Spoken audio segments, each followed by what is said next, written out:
Depuis le premier jour, Dieu t'a envoyé sur la terre des hommes. Il t'a réservé les bonnes choses. La bénédiction, la santé, la prospérité. Aujourd'hui, tu es malade, ça ne va pas. À cause des auteurs de famille, les parents, par ignorance, ont tissé les alliances avec les bois, les forêts, les eaux, ainsi de suite. Aujourd'hui, ta dignité est bafouillée et l'ennemi même a brisé, les barbares ont brisé ta destinée prophétique. Mais le Seigneur m'a envoyé vers toi maintenant pour rétablir cette dignité qui a été détruite. Il y a encore de l'espoir. Il y a encore de l'espoir. Suivez désormais le prophète Abraham Prospérité, dit Papa Scanner, pour votre liberté totale. Tous les dimanches à 20h30 sur Béni TV de Blessings Channel. Bien-aimé, shalom, shalom, shalom, shalom, shalom chez toi, shalom chez toi, shalom chez toi. La grâce de Dieu est sur toi. Nous sommes dans un nouveau mois, un mois de gloire, un mois de grâce. Le jour 5, c'est le jour de la grâce. Et le mois de mai, c'est le 5e mois. Bien-aimé, c'est le mois de la grâce. La grâce, c'est là chez toi, à la maison, dans ton ministère, dans ton foyer, dans tes affaires, dans tout ce que tu entreprends. Je déclare les bénédictions sur ta vie au nom puissant de Jésus-Christ de Nazareth. Alléluia. Que Dieu te bénisse. Je t'annonce que Hérode a échoué, Pharaon a échoué. Nous sommes bien aimés dans la mouvance de la résurrection. Nous sommes dans la mouvance de la résurrection. Qu'est-ce qu'on appelle la résurrection? Bien aimé, sortir, bien aimé, de la tombe, sortir des ténèbres et aller à la lumière. Le peuple d'Israël était dans la main du Pharaon pendant 430 ans. Je dis bien pendant 430 ans. Mais un seul jour, Dieu a envoyé le prophète Moïse et il les a libérés de la captivité. Et bien aimé, Dieu s'est manifesté. Pharaon dit non, c'est trop facile, c'est trop facile, c'est trop facile. On va les poursuivre. Certainement, Dieu t'a libéré le jour de la Pâque. L'Éternel t'a libéré de la captivité. Il t'a libéré du célibat, de la mort. Tu étais malade, Dieu t'a libéré, il t'a guéri. Mais Pharaon a décidé de te poursuivre, de te créer des problèmes, des difficultés. C'est toi qui as libéré ta famille. C'est toi qui as ouvert la porte de gloire, de mariage. C'est toi qui as occasionné les bénédictions. Mais l'ennemi est très fâché, il n'est pas content. Ça a été un moment terrible dans le moment de Pâques. Alléluia. Donc la Pâque, ce n'est pas l'anniversaire de la résurrection de Jésus. La Pâque, ce n'est pas un slogan, mais la Pâque, c'est la délivrance. Passer, bien-aimé, de l'autre bord à l'autre bord, de la lumière, bien-aimé, de ténèbres à la lumière, de mettre de Pharaon à Canaan. Alléluia. Donc Dieu entend ce moment important, propice, pour activer beaucoup de résurrections. Cela, le Seigneur m'a donné une révélation et concernant encore la résurrection. Et qu'est-ce que Jésus représente qui pour nous? Jésus représente le mariage. Jésus représente la prospérité. Jésus représente la gloire. Jésus représente ta vie. Jésus représente ton ministère. Donc quelqu'un par la jalousie peut enterrer ton ministère, peut enterrer ton âme, peut enterrer tes habits, peut enterrer ta destinée prophétique. C'est quoi le thème que nous sauvons? Le thème est tellement important. Les lieux de détachement des grâces et des destinées doivent être consumés par le feu du Saint-Esprit. Je reprends le thème encore. Les lieux de détachement des grâces et des destinées doivent être consumés par le feu du Saint-Esprit. Ça doit être consumé par le feu du Saint-Esprit. Il y a les lieux, bien aimés, précis, dans lesquels les gens, les méchants, enterrent les grâces et les destinées. Donc le Saint-Esprit m'a révélé cela. Et depuis la semaine passée, ils ont même pris, après la Pâque, ils ont pris l'âme, ils ont pris Pierre, qui était un apôtre. D'abord, ils ont tué Jacques. Tu vas prendre rapidement, bien-aimé, Acte 12, après le verset 4. Après l'avoir saisi et jeté en prison, et le mis sur la garde de 4 escouades, de 4 soldats chacune, avec l'intention de le faire comparaître devant le peuple après la Pâque. Verset 5. Pierre donc était gardé dans la prison et l'Église ne cessait d'adresser pour lui des prières à Dieu. Verset 6. La nuit qui précéda le jour où Hérode allait le faire comparaître, Pierre, lié de 2 chaînes, dormait entre 2 soldats et des sentinelles devant la porte gardaient la prison. Verset 7. Et voici un ange du Seigneur survint et une lumière brilla dans la prison. L'ange réveilla Pierre et le frappa du côté et en disant « Lève-toi !» Proprement, les chaînes tombaient de ses mains. Alléluia. Pierre était en prison. Pierre était un apôtre, un homme de Dieu. Pierre était un apôtre, a été mis en prison par Hérode. Hérode de ta famille peut mettre ton âme en prison. Il peut te mettre en prison physiquement, mais il peut te mettre en prison spirituellement. Il peut invoquer ton âme. Il y a une manière par le lieu du sang. Et quelqu'un peut invoquer ton âme et pour te mettre en prison. Soit dans la prison de la boisson, dans la prison du péché de sexe, dans la prison du vol, dans la prison du mensonge, dans la prison de la pauvreté et dans la prison de la colère, ainsi de suite. Et plein de personnes sont en prison, qui ont les bishops, ils ont les titres, les évêques, les prophètes, les pasteurs, les docteurs peuvent être en prison. L'ennemi peut te mettre en prison. Les sorciers de ta famille peuvent mettre ton âme en prison, peuvent mettre tes finances en prison, peuvent mettre ton mariage en prison, peuvent enterrer ta grâce.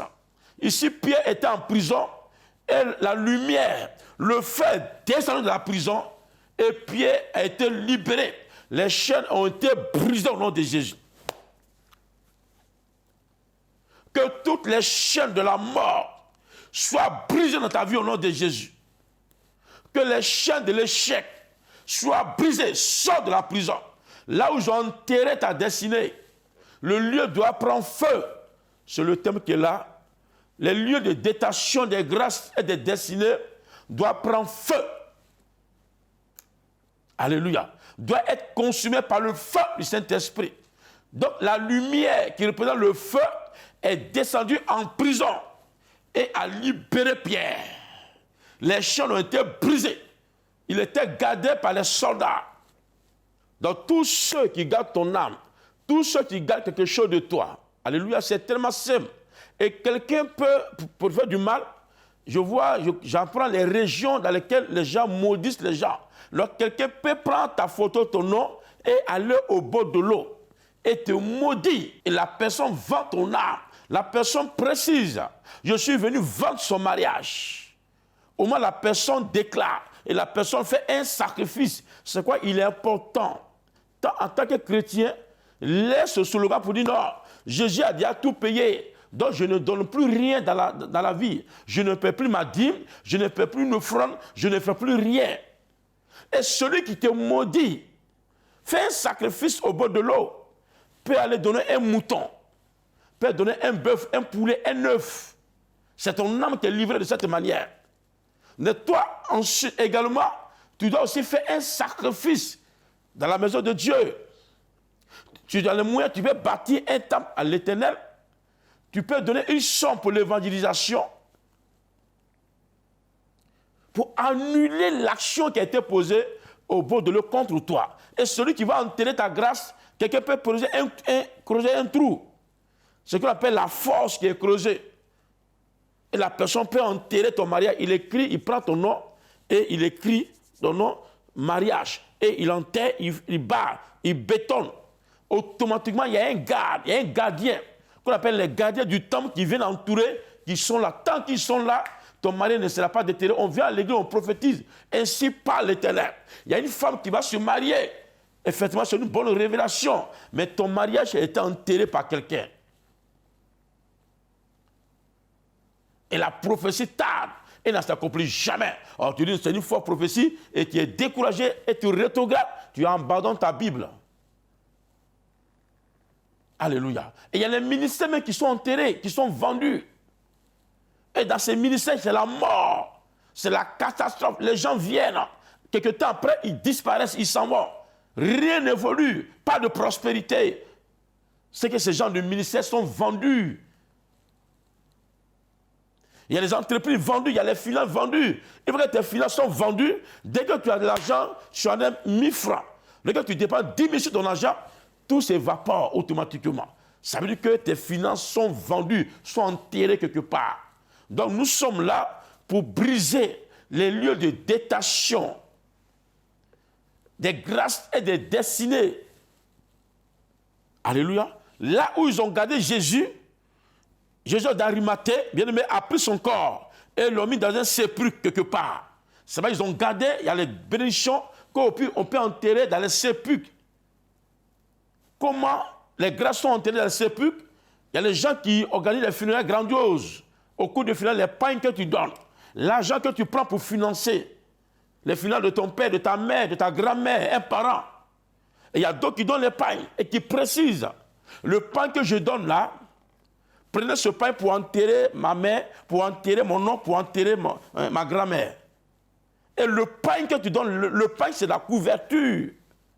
Le pain c'est la bénédiction. Le pain permet la couverture. Le pain permet de couvrir quelqu'un, une personne. Et on prend le pain et on l'enterre avec le cadavre. Ça, c'est en Afrique qu'on voit ce genre de trucs. En réalité, c'est la sorcellerie.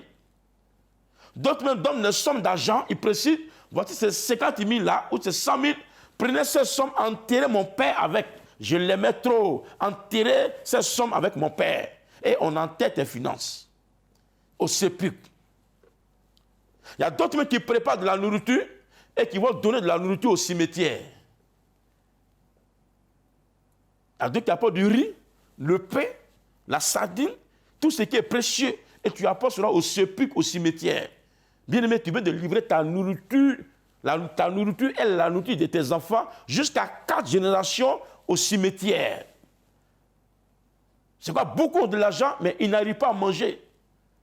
Parce que la grâce a été déversée au cimetière, l'argent au cimetière.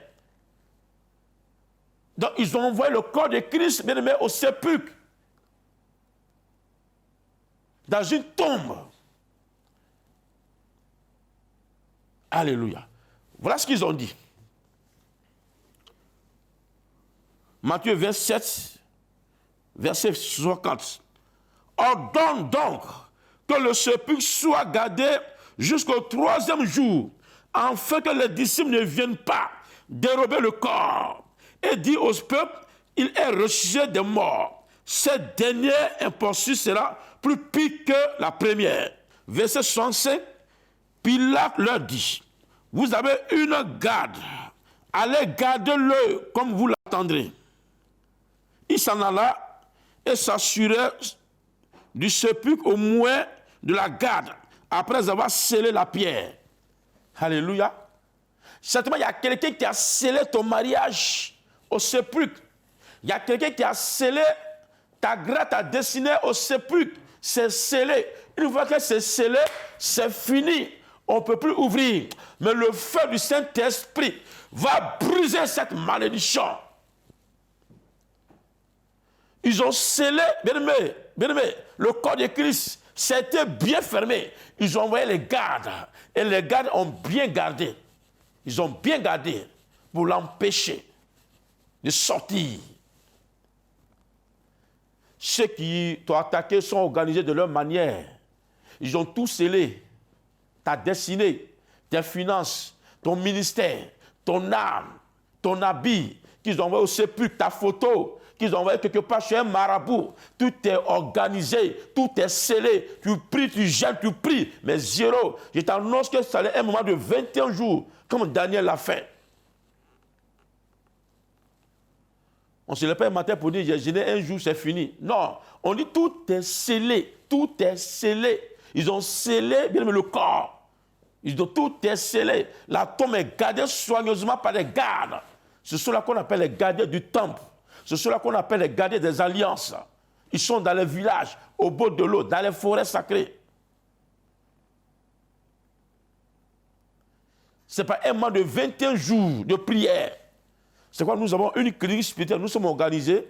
Nous avons une clinique spirituelle qu'on appelle Porte de Salomon. C'est un camp de prière, mais la distance n'a pas d'importance.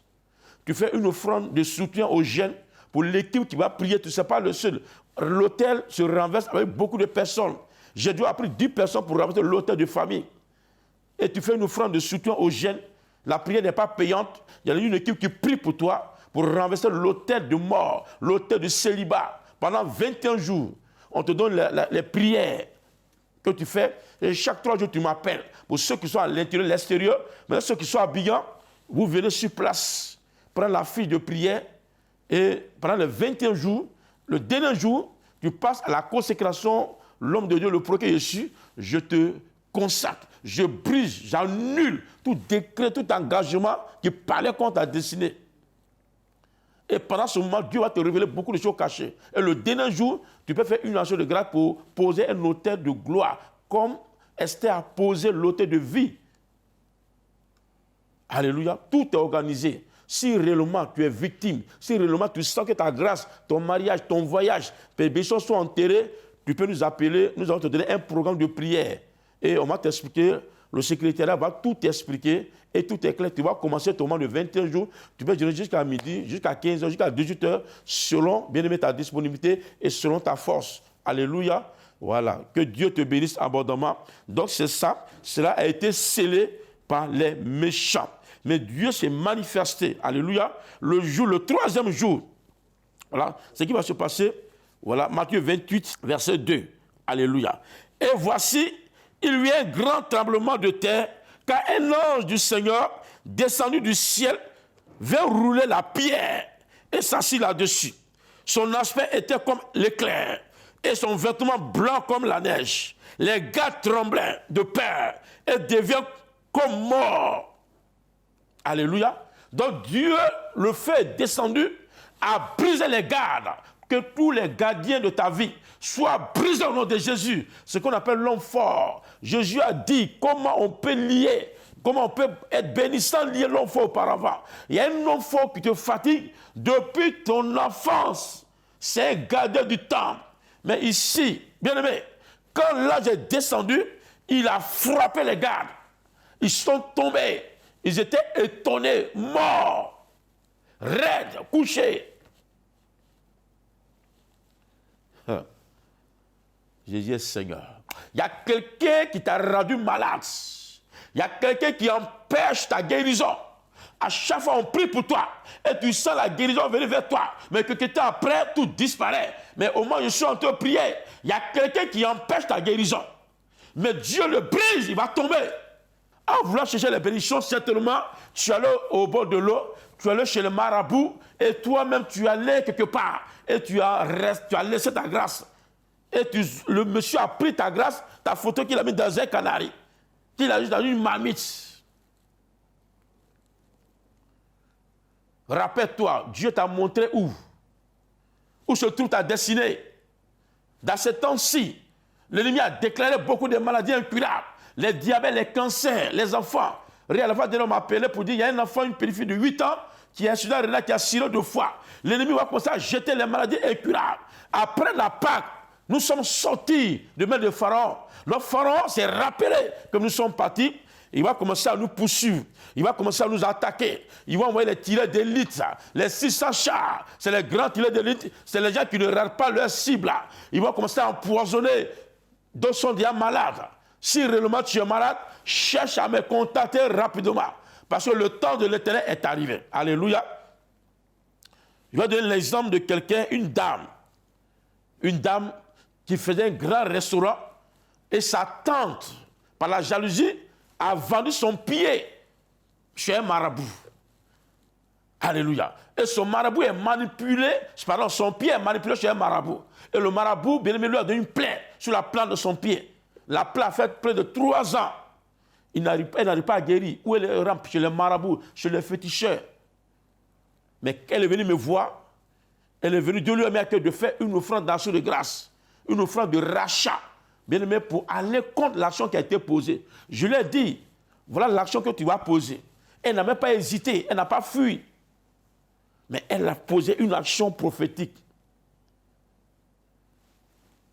Dans le cadre de l'œuvre de Dieu, pour soutenir l'évangélisation.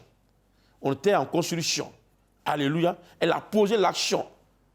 J'ai prié pour elle. Je lui ai dit, l'action que tu as posée, ta tante a donné un mouton contre toi. Mais ton action va renverser son mouton. Ce qu'on appelle l'autel contre l'autel. L'action contre l'action. Et elle a posé l'action, même pas 2 semaines, La plaie a séché. Et cela est retourné sur sa propre tente. Cela, elle a commencé à confesser. Retour à l'envoyeur. Retour à l'expéditeur. La pierre que les méchants roulaient contre toi, eux-mêmes, la même pierre va retourner contre eux-mêmes. La force qu'ils ont creusée, ils vont tomber dans ces forces. C'est ce que Salomon a dit. La force, c'est la tombe. Il y a des gens qui vivent, ils ont déjà préparé leur cercueil. Tout est déjà prêt. Mais eux-mêmes, je t'annonce en tant que prophète de l'Éternel, ils vont tomber dans ces forces. Au nom de Jésus, les lieux de détention des grâces et des destinées vont prendre feu au nom de Jésus. Donc l'ennemi Pierre, lui, il était en prison. C'est de la prison que le feu est descendu et les chaînes ont été brisées. Plein de personnes, je le disais, sont en prison. Tu sais de quoi je parle. Tes finances sont en prison. Ici, Jésus, lui, ils l'ont mis dans le sépulcre, dans la tombe. Il y a beaucoup qui ont laissé leur gloire au cimetière. C'est quand le marabout te donne conseil. Tu vas chez l'abbéichon, va. Il y a un jeune homme qui voulait chanter. Il allait ici, en Côte d'Ivoire, au nord, quelque part. Et il est parti rester, bien aimé. On lui a dit de dormir au cimetière pendant 3 mois. Il avait une belle voix. Mais quand il est venu, sa voix était brisée. Maintenant, il chante comme les crapauds. Il ne peut plus. Il dit, mais il y a un jeune homme ici qui a laissé sa voix au cimetière. Il a commencé à pleurer. J'ai prié pour lui. Après la prière, il a fait des brisements, les 21 jours de prière. Et quand il a fini, j'ai prié pour lui et je lui ai restitué. Je lui ai restitué sa voix. Aujourd'hui, le jeune chante. Aujourd'hui, il n'est plus même dans le pays, je crois bien. Il chante. Sa voix était restée au sépulcre, au cimetière. Le marabout lui a prescrit une ordonnance. Nous donnons les ordonnances. Le marabout donne les ordonnances. C'est sur le marabout, c'est sur le prophète que les marabouts ont copié. Les médecins donnent les ordonnances. Les marabouts donnent les ordonnances. Ils aiment les moutons. Alléluia. Dieu s'est manifesté. Et sa voix a été libérée. Là où je dois enterrer quelque chose de toi, que cela soit libéré au nom de Jésus. Prends Job 20, à partir du verset 14. Mais sa nourriture se transmettra dans ses entrailles et deviendra dans son corps un venin d'aspic.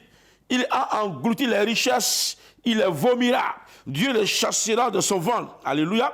Donc ici, Job nous a révélé, il y a quelqu'un qui a englouti ta richesse, ta nourriture dans son ventre. Et deviendra dans son corps un venin d'aspic. Il a englouti les richesses, il les vomira. Il y a quelqu'un qui a enterré tes richesses pour te rendre pauvre.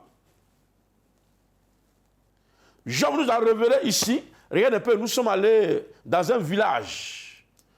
Un petit enfant pour qui on priait, le Seigneur ouvre mes yeux et je vois cet enfant n'était pas malade. Ses parents l'ont envoyé pour qu'on le guérisse, mais son ventre était ballonné, mais son ventre est la marmite des sorciers. C'est là, les richesses sont dans son ventre. Toutes les grâces de la famille, les destinées, les grâces étaient dans ses entrailles. Regarde son ventre, regarde comment son ventre est ballonné. Regarde comment son ventre est ballonné. Au moment où tu regardes ce ventre, bien aimé, tes grâces sortent du ventre de quelqu'un. Si quelqu'un a enterré ta gloire, si quelqu'un a envalé ton âme, si quelqu'un a envalé ton passeport, si quelqu'un a envalé ton visa, bien aimé, son ventre prend feu. Son ventre prend feu. Son ventre prend feu. Si quelqu'un a envalé ton mariage, si quelqu'un a envalé ta gloire, tes habits, si quelqu'un a envalé ta destinée, l'intérieur de tes enfants, dans le ventre de quelqu'un, cela prend feu. Il a englouti les richesses, il est vomi. Je prie l'enfant à vomir tes richesses, à vomir ta prospérité, à vomir ton ministère. Vous allez voir, il y a des grâces que Dieu a commencé à vomir. Tu es malade constamment. Ton âme est dans le ventre de quelqu'un. C'est quoi? Tu n'arrives pas à guérir. On fait tout, on te soigne, mais tu ne guéris pas. Au moins, je prie. Celui qui a avalé ton âme, commence à la vomir. Oh, tes richesses sont vomies. Ton commerce est vomi. Ta gloire est vomi. Ton pied est vomi. Ton cœur est vomi. Regarde ton cœur bat. Ton cœur est dans le ventre de quelqu'un. Ton cœur. Quelqu'un a valu ton cœur. Et là, ils ont caché ta destinée, ta bénédiction dans le ventre de quelqu'un. Il a vomi. il va vomir. Il a avalé. Cela devient vin d'aspic. Cela devient poison. Ton argent, tes billets de banque devient des poisons dans le corps. Ils sont obligés de vomir. Oh, regarde un peu les gens qui vomissent au cours de la prière. Regarde les gens qui vomissent. C'est les gens qu'on avait empoisonnés qui devaient tuer. Il y a les gens qui étaient déjà morts. Leur âme était déjà vendue dans le monde de la sorcellerie, dans le sépulcre. Mais au cours de la prière, regarde leur résurrection. Au moment où tu es en train de regarder leur image, l'Éternel active ta résurrection. Au nom de Jésus. Brise la main noire, les gardes, tombe au nom de Jésus. Merci Seigneur. Merci Jésus. Le Saint-Esprit te conduit partout. Là où j'ai enterré ton âme, là où j'ai enterré tes bénédictions, là où j'ai enterré tout ce qui est en détachement, où j'ai enterré ta gloire, ton ministère, où j'ai enterré ton travail, où j'ai enterré ton voyage. Rappelle-toi, le Saint-Esprit te conduit maintenant. Regarde, le Saint-Esprit te fait planer quelque part. Et le Saint-Esprit se manifeste. Les lieux prennent feu. Merci Seigneur. Bien aimé, le thème continue toujours.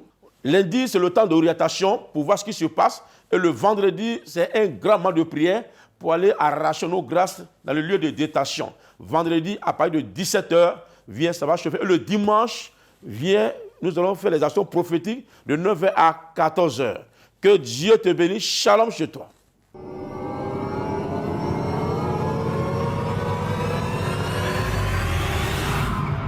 Depuis le premier jour, Dieu t'a envoyé sur la terre des hommes. Il t'a réservé les bonnes choses. La bénédiction, la santé, la prospérité. Aujourd'hui, tu es malade, ça ne va pas. À cause des auteurs de famille, les parents, par ignorance, ont tissé les alliances avec les bois, les forêts, les eaux, ainsi de suite. Aujourd'hui, ta dignité est bafouillée et l'ennemi même a brisé, les barbares ont brisé ta destinée prophétique. Mais le Seigneur m'a envoyé vers toi maintenant pour rétablir cette dignité qui a été détruite. Il y a encore de l'espoir. Ne doute. Il y a encore de l'espoir. Suivez désormais le prophète Abraham Prospérité, dit Papa Scanner, pour votre liberté totale. Tous les dimanches à 20h30 sur BNTV de Blessings Channel.